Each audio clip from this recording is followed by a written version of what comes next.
How do we like the new setup? Okay, nice. Yeah. Well, I'll start with just a thanks to our comms team for putting in the work, and everyone else, our tech folks, for getting us set up here, just trying to make it more conducive, not only for these briefings, but for other briefings. Common Council members want to do updates, briefings, and we hope that this room can be accessible to all city staff. So thanks for joining. This is our community briefing that we try to do every couple months. I think it's been a little while since our last one. It's been a busy year for us so far. So we've got a lot of updates. We have limited time. So because we're broadcasting this live on our YouTube channel, we need to be off by 1:45 because we have a budget hearing upstairs that needs to be on by 2. So we'll formally finish at 1:45, but if there's still questions, I can take those offline. So again, thank you all for coming. I want to start by just acknowledging the passing of a local member of our media, Ken Jackson. Ken was a pioneer in local media, someone who I got to know really well over the years, and I always felt like did everything in his power to be a voice for the voiceless, to hold public officials accountable, and to tell stories that maybe weren't otherwise being told. So my prayers and condolences go out to Ken, his family and friends, and it's a loss for the entire community. I have with me Chief Cecil here. You'll be hearing from Chief shortly, and just going over the agenda real quick. We'll do our spring health update, something we consistently do with these hearings. We'll give our CompStat crime data update, talk about what we're doing up at Nob Hill, remind folks about our new Look Before You Rent tool, talk about water, school zone traffic enforcement, spring and summer in our parks, and finally, cheering on our local hockey team, the Crunch, as they enter into the playoffs. So let's start with health. Some good news to report. I want to thank Dr. Katie Anderson and the Onondaga County Health Department for being a great partner and always sharing information with us. Pleased to report we have no reported measles cases in Onondaga County, which wouldn't necessarily be news, except when you look around the country, there have been increases in measles cases, largely as a result of people not getting vaccinated. We do have a relatively high vaccination rate here in Onondaga County. Approximately 89% of children in Onondaga County are vaccinated. So that said, we still need to be vigilant. So Dr. Anderson strongly encourages all parents to ensure that your child is up to date on their MMR vaccinations. Again, that's measles, mumps, and rubella. It is highly contagious, measles that is, and can lead to severe complications, particularly in young children. So I want to make sure people are vigilant about that, as well as ticks. I have just within the past couple weeks myself heard stories from family members and friends that are coming inside from being out with ticks on them, some on their clothing, some actually already embedded in their skin. If you haven't had that happen to yourself or a family or friend, it can be really scary, and obviously can lead to Lyme disease. We have continued to see high rates of Lyme disease here in Onondaga County, and we're seeing an increase in those tick-borne infections in recent weeks. So please take proactive measures to protect you and your family. Cover up as much as you can, understanding it's getting warmer, and use the appropriate repellent, which includes DEET. So wanted to mention that as well. Finally, you can find more information on these topics and other health-related topics at ongov.net/health. So again, thanks to Dr. Anderson for the update. Let's talk crime data. Our CompStat report. I think we all know it's been a difficult 24 hours for SPD in the community with a couple really serious incidents. Chief Cecil is going to talk about those, and certainly don't want to make light of those, but do want to point to our crime data for this year, which does look very good. So just to highlight a few things here, overall crime year over year is down about 27%. That is significant. Violent crime is down 16.3% year over year, and property crime is down nearly 29%. Digging down further into property crime, an area that we've spent a lot of time in this room and other places talking about, stolen vehicles. Real progress there, down nearly 54% year over year. and down 14.6% compared to the 5-year average. So both looking in the year-over-year column and the 5-year average column, virtually all numbers are down, with the exception of homicides. And this report, which comes out on Tuesday, does not reflect, unfortunately, what are now 2 homicides that occurred yesterday. And again, Chief Cecil will share more information about that right now. Chief, come on up. Thanks, Mayor. I too want to offer my condolences to Ken Jackson and his family. You know, I've known him for almost my entire career, and I was one of those people that was old enough to talk about the old days with him and did it all the time. He was a super guy. You know, good afternoon. It was a very busy evening, as the mayor mentioned last night. Busy evening for patrol, for CID, homicide squad, and of course our crime scene unit. Many of those people had to split themselves up so that they could handle both incidents, which were fairly close together. So I'll go over homicide at West and Fayette. I know some of you have already spoken to DA Fitzpatrick about this. Who is the best person to speak about this, because it does appear to be going to a grand jury very quickly. So I don't want to, compromise that grand jury process. So I'm not going to say too much more than what he said. Clearly, it was a road rage incident. I want to mention that there was no nexus between the near West Side neighborhood or Armory Square, other than there was an intersection, there were traffic lights, there were streets, and there were 2 motorists that were disputing with each other and both stopped there at the same time.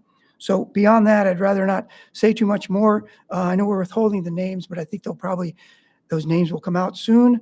If you don't already know, the deceased is 61 years old. The shooter is 43 years old. And again, I think we'll be able to release those names shortly once we talk with the district attorney's office. As far as neutral court, that is now a homicide. It was a fight between 3 individuals, and one of the combatants decided to go back to his car, which was a short distance away. He retrieved a handgun, came back to the scene, and shot one of the 3 combatants, or the other 2 combatants. He was taken to Upstate Hospital, where he was pronounced dead. We do not, the deceased's name is Mason Doran, D-O-R-A-N, 26-year-old male. The suspect is not in custody at this time. However, as usual, our homicides team has made extraordinary progress on this one. So we expect to have an arrest pretty soon. And I think those are the updates for those 2 incidents. Thanks, Chief.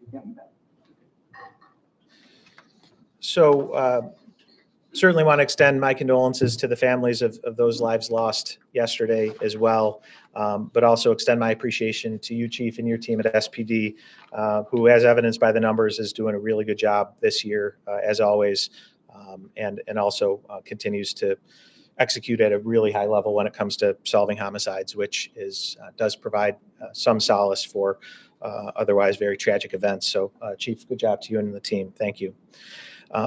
Shifting gears, I want to talk about Nob Hill. So we have had a number of large apartment complexes that have created a lot of problems for their tenants and for the city. And unfortunately, Nob Hill is just the latest example. We have had many complaints from tenants at Nob Hill. This is a complex that for many years was a very desirable place to live, and unfortunately under current ownership has fallen into disrepair. We have numerous code violations, including on things like elevator maintenance, general repairs, health and safety, no hot water. The list goes on and on. So we are taking the owners of Knobill Apartments to state Supreme Court. We filed our petition to force correction of the code violations. We are also seeking $100 per day in a judgment for each day these violations have gone uncorrected, which to date, or the date of the filing, total $340,000. Can't tell you how frustrating it is that we continue to have challenges with these property owners, but I think our record is clear. We are not going to tolerate slumlords in our town. We are not going to tolerate these owners treating their tenants with disrespect. Those are our constituents, and they all deserve a safe, affordable place to live. And again, it will not be tolerated. So we filed the petition in court. We look forward to holding that property owner accountable and are certainly hopeful that that they will get back on the right track. Their tenants deserve nothing less than that. Related topic, I want to just remind folks about a tool that we released within the past couple of weeks, Look Before You Rent. Again, as evidenced by what we just discussed, not all rental properties are created equal. And we think it's really important in a city with a lot of renters that they have as much access to information as possible to make informed decisions about where they live. That was the impetus for the Look Before You Rent tool. I want to give Deputy Mayor Sharon Owens a shout out for really being the driving force behind the creation of this, and of course our teams and codes and neighborhood and business development and others for pulling it together. So for those of you that aren't familiar with the tool, it's online. It includes information on things like rental registry, if a property is active and compliant with our rental registry. Open code violations, another one. Whether or not a property has been declared unfit. These are things that typically have not been easily accessible. They are now on this tool. And the tool does not just limit the information to specific properties. It also includes additional helpful information on neighborhoods, such as the existence of vacant properties, bicycle and bus routes, as well as proximity to schools and parks. So we're really proud of this tool. You can find it at syr.gov/look-before-you-rent, and there's a hyphen in between each one of those words, look before you rent. We encourage folks to get online, check it out. If you have checked it out or you do and you're not quite sure exactly how to use it, we are also going to be offering a series of technical assistance training programs, which we will be promoting soon. People will have a chance to get with our team and learn more about how to use the tool as best they can. All right, we're moving right along. Again, I want to make sure we have time for questions. Quick water update. This photo is of Woodland Reservoir. I took that last night on my evening walk with my wife.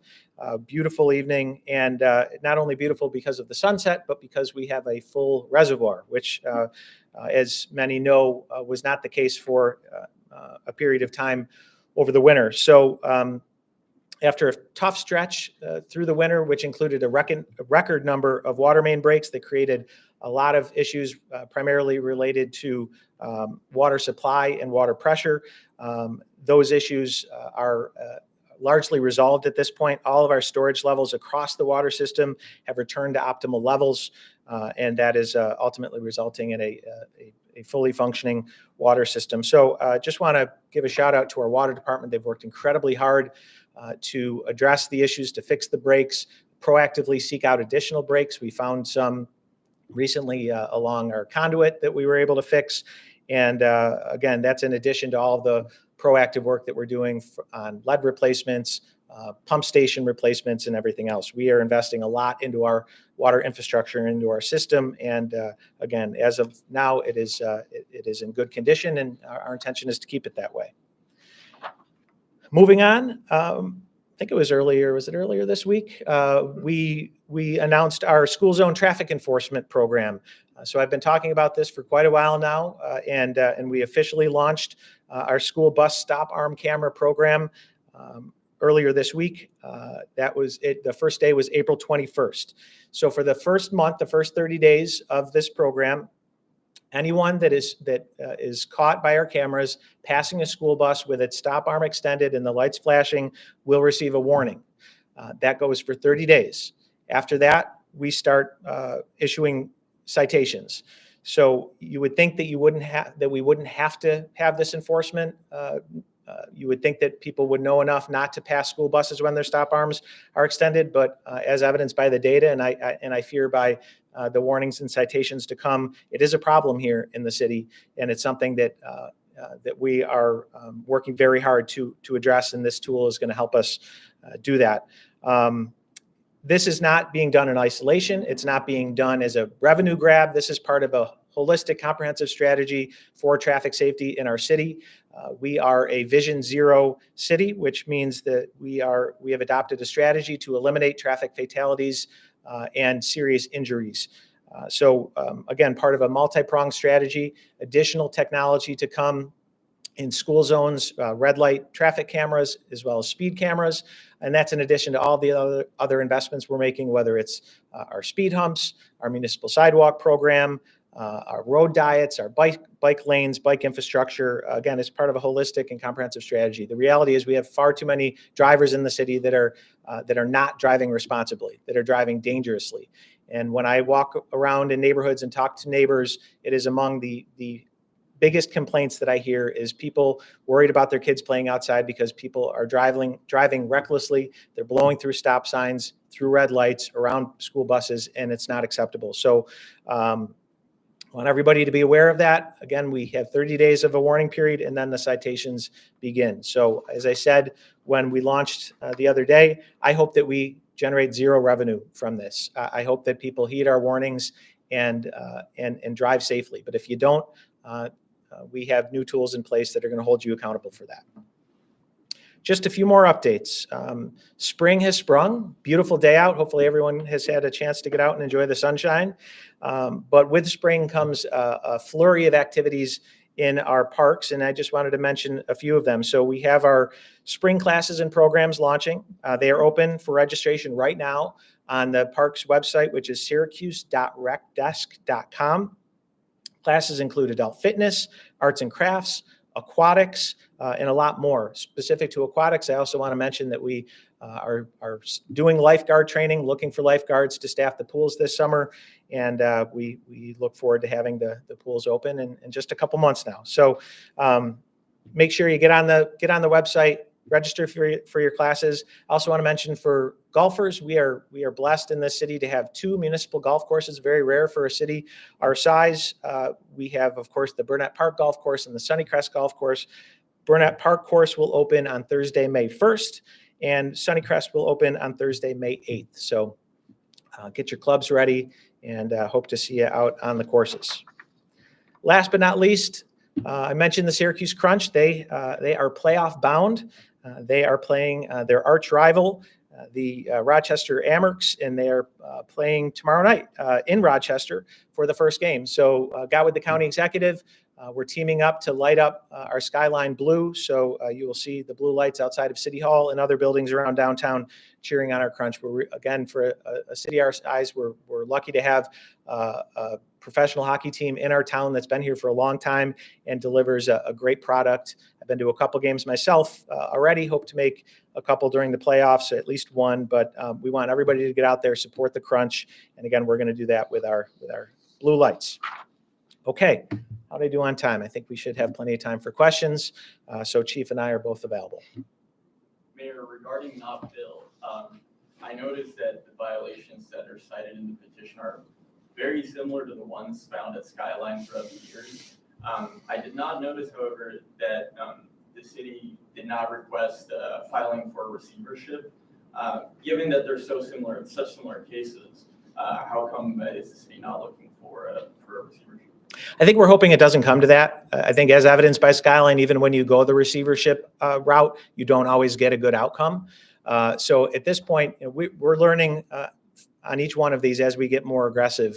And we are moving faster on Nob Hill than some of the previous properties. We're seeing all of the warning signs that we saw at Skyline and we've seen at other properties. So we're being more proactive in getting them into court and hopefully resolving it before it gets worse. Obviously, if it does get worse, we're going to have to take it to another level. But at this point, hoping that we have their attention and we get them to step up and do the right thing. Both those properties had such prominence back when they were built. They were so desirable to live in.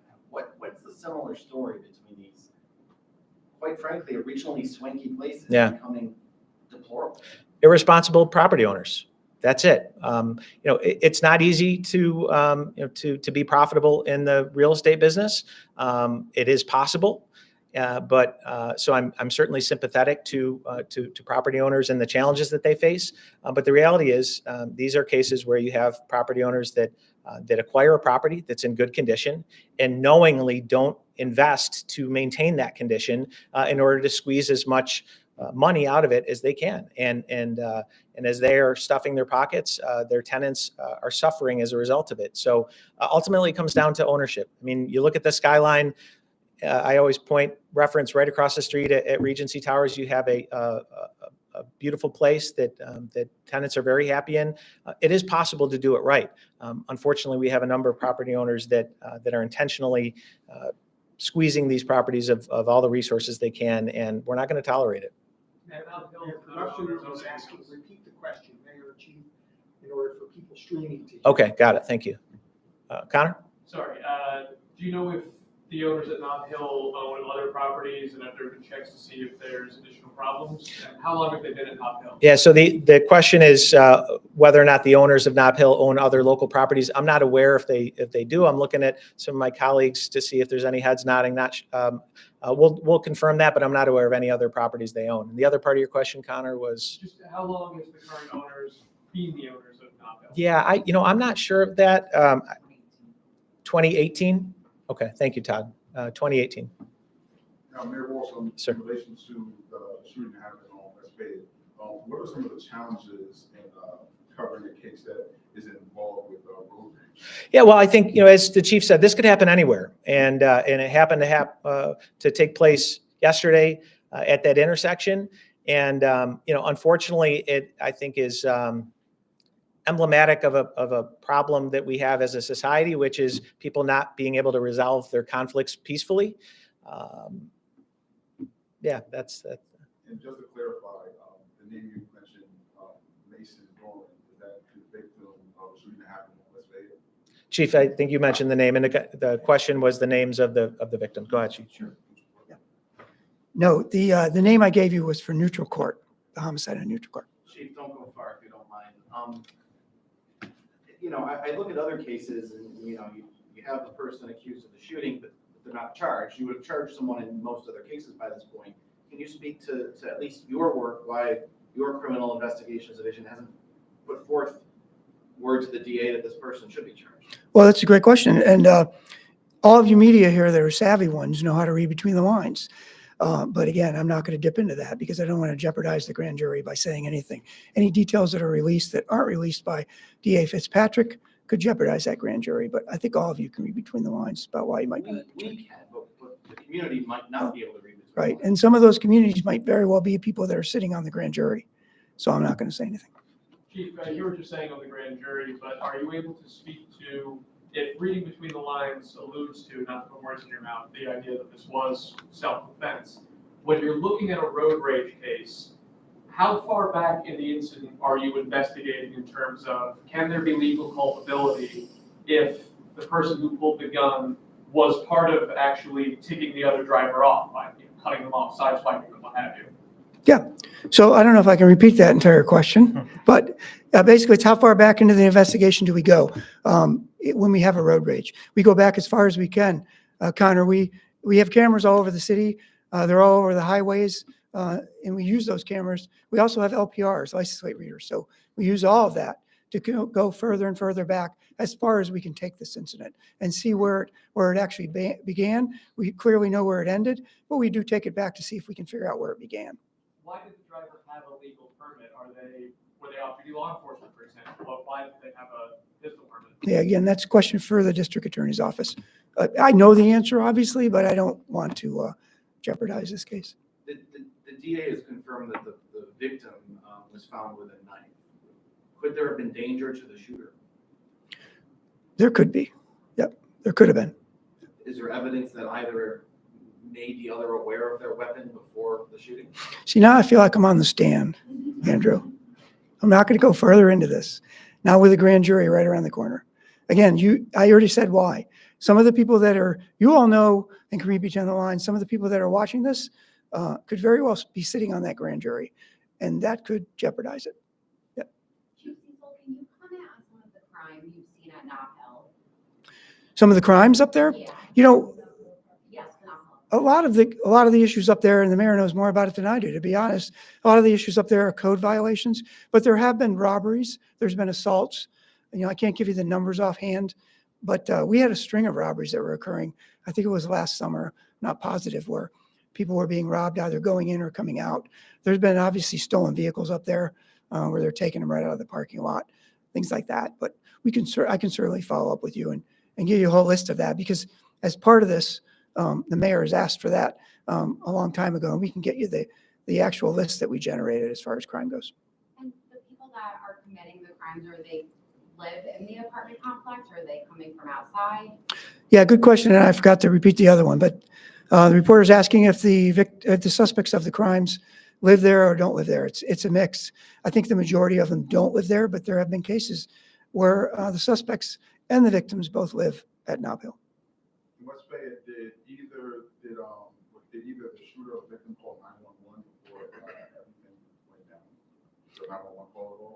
Well, it's one thing we'll investigate, and it's one thing, again, that'll be placed in front of the grand jury if it occurred. Should this scare people in Armory Square? No, again, it had no nexus whatsoever to Armory Square or the near West Side neighborhood. It could happen anywhere, as the mayor said, where there's intersections, traffic lights, people disputing with each other, and they come to a halt at an intersection together. What people should be afraid of, and not overall, but just people that are involved in this, whether it's the victim or the shooter. There's all kinds of ways to resolve this without it coming to this. Drive on, don't get into a dispute to begin with. I mean, I don't know how anyone could get that upset about someone pulling in front of them or doing whatever happened. But no fear. There should be no fear with Armory Square whatsoever, or even the neighborhood. Could you even go as far as to say that this was just a dispute between two people and one person took a further step of violence? That's what road rage is. Yeah, it was a dispute, a roving dispute between two cars, and then they both stopped at that intersection, and then it escalated. The person who fired, did they ever get out of their car to fire the gun, or were they still in the driver's seat? That's grand jury stuff, Connor. Yeah, I hate to keep saying that, but listen, I'm not going to be the person that the DA Fitzpatrick screams at. So, Just before the grand jury, did this person voluntarily hand over their firearm to law enforcement, or did they still have it on their person? the gun has been turned over, and he was very cooperative, and the gun has been turned over. You usually do share more, which is why we're, I think, pushing a little Yeah. more. In most cases, you'd share more. So there's something here that is unique, and I guess we're trying to identify what they would be. Yeah, I understand. Good question. Mayor Welch, may I ask you some questions about Knobill? You may. So I'm going to ask some stuff that there's a lot of people here that may have already asked this before, but I'm coming from another city. Okay. A city that had a very similar issue and has overturned that 20 years ago. Mm-hmm. One of the things they've done. What city? It's Phoenix, and it had a huge Phoenix. flood problem with slumlords. Uh-huh. So what I want to know is, what, if any city, are you contacting to see as a leader in how we go about here in Yeah. Syracuse, overcoming these slumlords that are coming from Yeah. out of the city or out of the state? Yeah, so the question is, what other communities are we looking at for guidance on how to deal with these issues? First, I will say that I think in many ways we're leading the way in how we're holding property owners accountable. Our corporation council has been incredibly creative and aggressive in dealing with these, and as I think it's evidenced by just the number of petitions we filed in recent months. So I'd like to think that I know that there are communities looking to us for how to handle these issues. In terms of looking at other communities, I tell my team probably once a day that somewhere, some city is dealing with whatever problem we're dealing with and has figured it out, and let's go find it and replicate it. So we do that all the time. I sit on the executive committee of the New York Conference of Mayors and regularly attend their meetings. I occasionally go to U.S. Conference of Mayors events, and so we're always learning from other communities. And as a result of you mentioning Phoenix, we'll certainly take a look at what Phoenix is doing. Is there any kind of, well, first of all, let me ask this or establish this. Where are these owners coming from? Is there a region of New York or the country that they are, or even outside of the country? So the question is, where are these owners coming from? I don't know that there's any there isn't any one common place. I think the reality is, look, we have local people that are bad property owners, and we have out-of-town people that are bad property owners, and vice versa. We do have numerous out-of-town property owners that are responsible. I think it's a little harder when you're out of town because you're not always able to put your eyes on the property, and I think that there's something to be said for being close to it.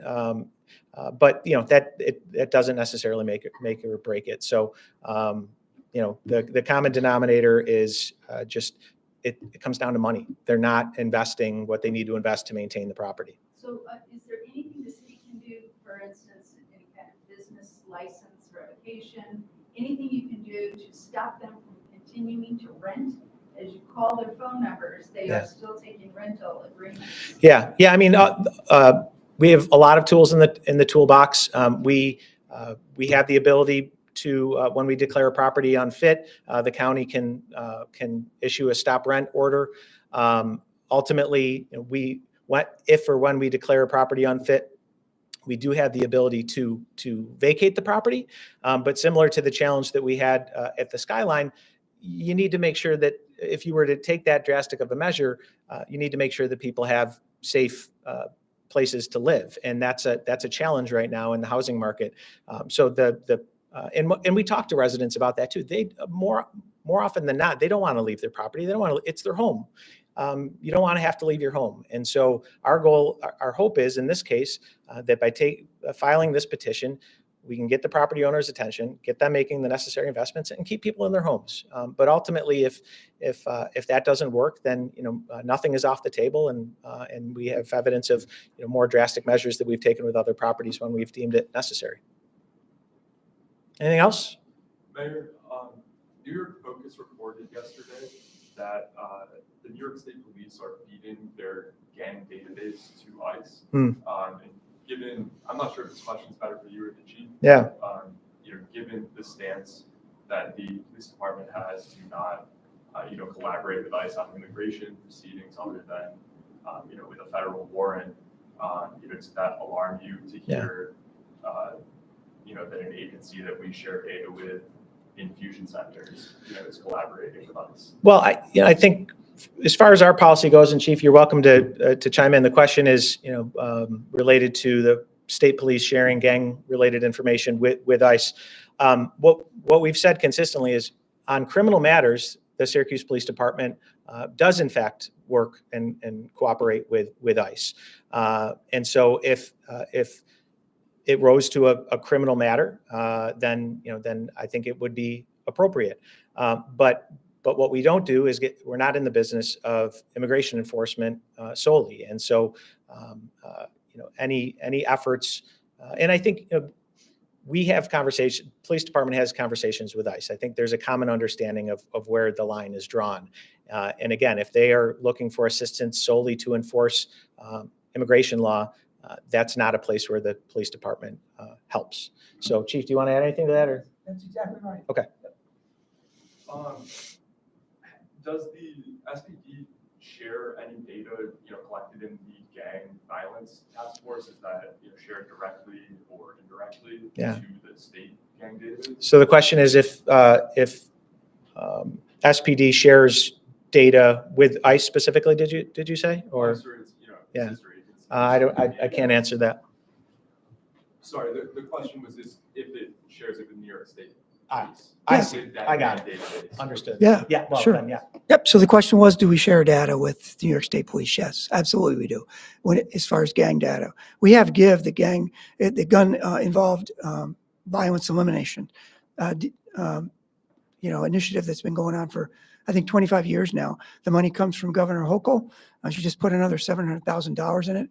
And when we go out there looking for gangs and guns, we're working with troopers, county, probation, parole. So certainly we're sharing information with regards to gangs and people who are involved in gun violence for those specific reasons. And then just last one here, does the SPD have any in, the gang violence task force or elsewhere, any data on like Tren de Aragua members or MS-13 members in Syracuse? We have, it's a great question.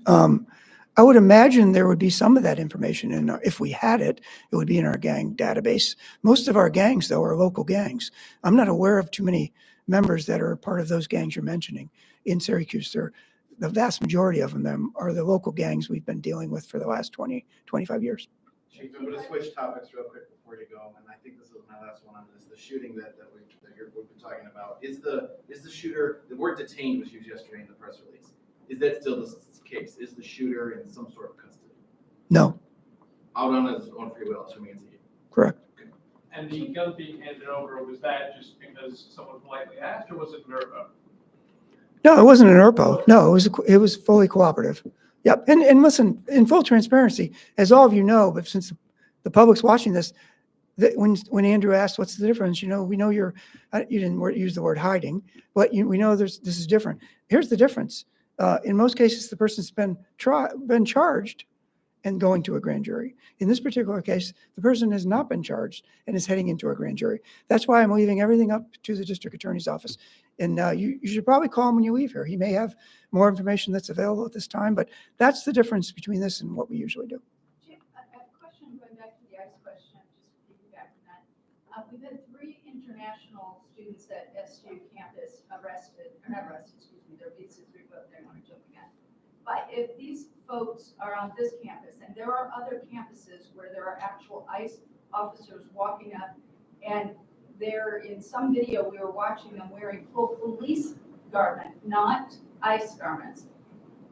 What's the protocol for a police officer to be in one agency but wearing clothing from another agency? How do we handle that here? You're, And how legal is that? yeah, I'm not going to be able to repeat that whole question, but are you saying that you saw them with a Syracuse Police Department No, uniform? I'm saying that on another campus in this country, we are watching video of officers that are portraying themselves as police officers with full police regalia, but they're ICE officers. And so the students are sitting there unaware that this officer walking by them is not police, they're ICE. So what is the protocol for an ICE officer in this region to be able to effectively be wearing police garb? Do they have to go through your office to get permission? Do our students on all campuses have to be aware that somebody wearing a police officer's uniform may actually be with ICE? Those are federal agents and they are part of law enforcement. So they can wear a uniform, they can wear things that say police on them if they want, as long as they're not using our emblem, as long as they're not outfitted as a Syracuse police officer, they're federal agents, and what they wear, they can wear. I have no control whatsoever on what federal agents wear or how they comport themselves. And changing subjects to West Bay, was the victim, was he 60 years old, or was he in his 60s? Was he exactly 60 years old? 61. 61, okay. Yeah.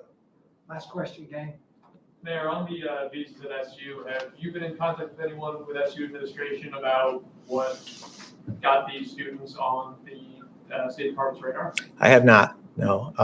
I think, I don't have any information. I think from my perspective, again, if federal law enforcement agencies, whether it's ICE or Border Patrol, are seeking out individuals that have committed serious crimes, I think that's appropriate. If they are seeking them out because of things they said, that's very concerning. But I don't know. What about because of tattoos that they have? I would put that in the speech category. Or if they've showed up for protests? Same answer. Protest, speech. Okay, thank you, everybody.